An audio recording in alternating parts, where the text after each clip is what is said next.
لن تصدق كيف نجت هذه الفتاة من النمر. مشهد ما كان ليصدق لو لم يتم تصويره بالصوت والصورة. مرحبا بكم. لابد أن أغلبيتكم يعيش في المدينة بعيدا عن كل الحيوانات الضارة والمفترسة، فأغلبيتنا رأى بعض الحيوانات البرية في حديقة الحيوان فقط. لكن وكما تعلمون جميعا، وبسبب تواجد بعض الحيوانات في عدة دول، فإن الناس قد اعتادوا على رؤيتها والتعامل معها، مثل الثعابين في الدول الآسيوية أو القردة في الهند وغيرها. وفي هذا الفيديو سنعرض لكم مقطعا مصورا لما حدث لفتاة صغيرة حينما هاجمها نمر آسيوي ضخم، فابقوا معنا لمعرفة المزيد.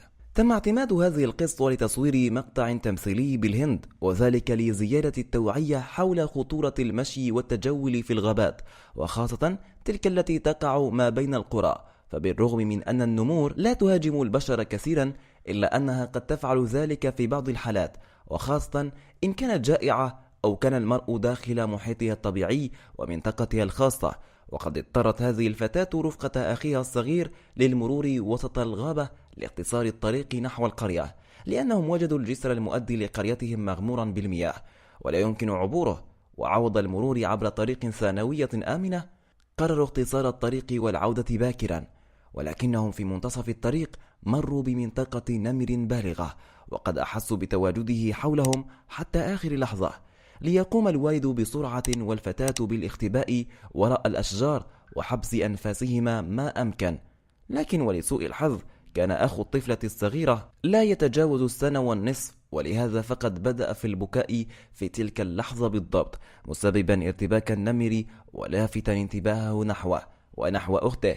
وبالطبع لن يريد أي والد أن يكون في مثل هذه المواقف، ولكن وبحسب ما وردته الفتاة بعد وقوع الحادثة، فقد أخبرها والدها في تلك اللحظة بأن تبدأ في الجري على الفور، لأن أخاها لم يرد التوقف عن البكاء، وقد قام بالتضحية بنفسه من أجل إنقاذها وإنقاذ أخيها. وقد تم اعتماد هذه القصة في المشهد التمثيلي، ونشرت في الكثير من القنوات الهندية المحلية والجرائد والصحف، إضافة إلى مواقع التواصل الاجتماعي، لتوعية الناس حول ما يمكن أن يؤدي إليه التسرع ومحاولة المرور من الأماكن المليئة بالحيوانات المفترسة.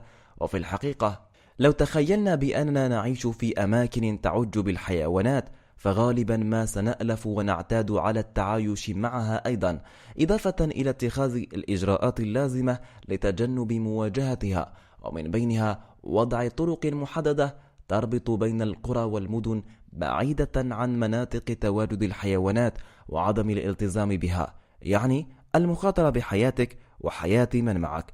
فما رأيكم حول هذا الموضوع؟ وهل تعتقدون بأن هذه القصة مفيدة كرسالة توعوية؟